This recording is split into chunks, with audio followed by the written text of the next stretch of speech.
April 2025, Accra, Ghana becomes focal point of the pivotal dialogue between the Economic Community of West African States (ECOWAS) and the newly formed Alliance of Sahel States (AES). This meeting marked a significant step in addressing the evolving dynamics between the two regional blocs. The extraordinary section of the ECOWAS Council of Ministers, held from April 22nd to 23rd, 2025, convened to deliberate on the modalities following the withdrawal of Burkina Faso, Mali, and Niger from ECOWAS in January 2025. The session aims to discuss contingency plans to impact on regional programs and the future of inter-bloc relations. ECOWAS reaffirmed its commitment to regional integration and expressed openness to dialogue, emphasizing the importance of maintaining peace, security, and economic cooperation in the West Africa. Meanwhile, the AES, comprising of Burkina Faso, Mali, and Niger, has been actively pursuing regional integration through initiatives such as the introduction of unified passports, a joint military force, and plans for a common currency and central bank. These efforts underscore the AES commitment to self-reliance and regional stability. The AES has also emphasized the importance of sovereignty and mutual respect among member of states, aiming to assert its identity on the international stages.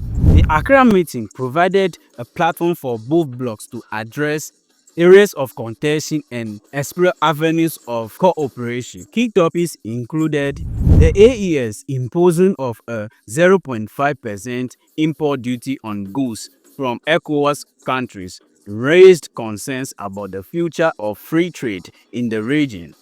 Security cooperation. Both blocs acknowledge the need for cooperation, effort to combat terrorism and other security challenges in the Sahel region. Discussions centered on ensuring continued humanitarian aid and support for affected populations. Despite differences, both ECOWAS and the AES recognize the importance of dialogue and the need to find common ground to address shared challenges. The discussions of these days are very important for the West African region because for the first time, we are officially meeting around a table to speak to each other. The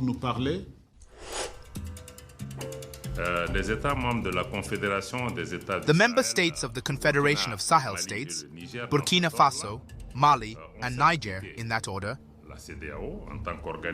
have certainly left ECOWAS as an organization, but these countries remain deeply rooted in the West African space. These countries remain committed to the stability of our region, to its prosperity, and also to the strengthening of the integration ties that have always existed between our countries and our peoples. The Confederation of Sahel States, through Burkina Faso, Mali, and Niger, also remains animated by the constructive and Pan-African spirit that was at the origin of its creation, and prior to its creation, the creation of the Alliance of Sahel States itself. This conviction and this spirit, which are imbued with mutual respect, listening, and understanding, will not only, we hope, prevail during this discussion, but we also believe that this mindset will also, and above all, serve as a foundation for establishing cooperation relations between the Confederation of Sahel States and ECOWAS. A cooperation that we want to be fraternal. A constructive cooperation between the two entities will certainly be a strong signal of a West Africa that desires to be sovereign, seeking stability, but also seeking prosperity. A shared prosperity for all our peoples in an international environment that is, alas, already marked by many crises. As the meeting concluded, both blocs agreed to continue discussion and explore mechanisms for cooperation. The 6-month transitional period, set to end in July 2025, remains a critical window for re-engagement and the potential for reintegration. The path forward is fraught with challenges, but commitment to dialogue and regional stability offers a glimmer of hope for united Africa. In the evolving landscape of West African geopolitics, the 2025 AES to ECOWAS dialogue stands as a testament to the enduring spirit of cooperation and the shared vision for a prosperous and peaceful region. While, about a week ago, Mali's Foreign Minister Abdoulaye Diop at the United Nations Ministerial Conference on Peacekeeping strongly and unapologetically slammed the United Nations for their inability to control situations in Mali when they had the chance to do so. Have a listen. Thank you very much for the opportunity given to our country to also contribute to this debate and share the experience of my country, Mali. I must admit that Mali has had an unfortunate experience. Following 10 years of peacekeeping operations, notably MINUSMA, which operated in Mali. Following this unfortunate experience, which truly failed to strengthen stability and meet essential objectives, the Malian government had to request an end to this mission in 2023. However, we would like to commend the sacrifices of the peacekeepers who fought, and many countries and many soldiers were sent in good faith to help us.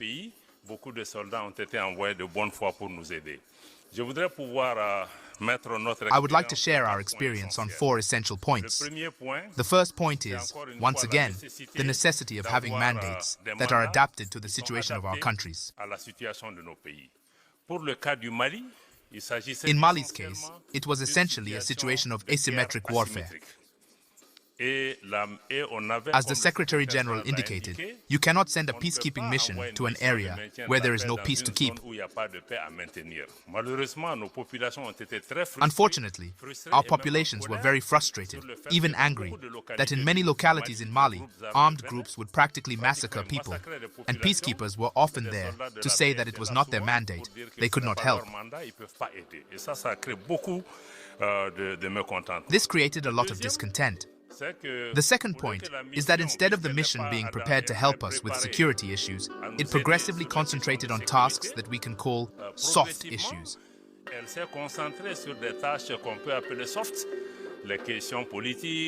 Political questions, human rights questions, or many other issues that broadened its mandate and moved us away from the desired objective. The third point I want to emphasize is truly the necessity of permanent consultation between the mission and the host country. There must be collaboration. There must be consultation. Unfortunately, in many cases, we realized that the mission tended to substitute itself for or ignore national authorities. There were even times when we learned about activities through the media, and we complained about it, or reports were published about our country without any consultation. Therefore, it is absolutely necessary that no mission can operate without the consent of the states. No mission can succeed without consultation and collaboration with the states. I also want to emphasize the necessity of always taking into account and respecting the sovereignty of countries. Even countries in crisis, a state is a state, and a state aspires to affirm its sovereignty. The United Nations must always work to strengthen the sovereignty of countries and also work towards national ownership. A mission is not meant to be eternal. We must work to build capacities within the country to be able to do the work. The mission received nearly $1.3 billion per year. But I can tell you, the resources allocated to the Malian state to build its capacities to ensure its security were practically negligible. The fourth point, or the fourth lesson we want to draw from this, is that we truly witnessed, within the framework of MINUSMA, an instrumentalization of the human rights issue, often for political or geopolitical considerations.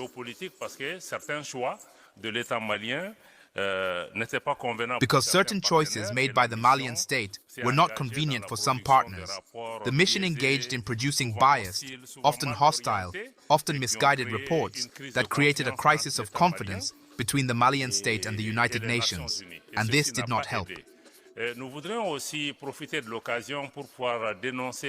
We also want to take this opportunity to denounce, in any case, the policy or practice of the penholder.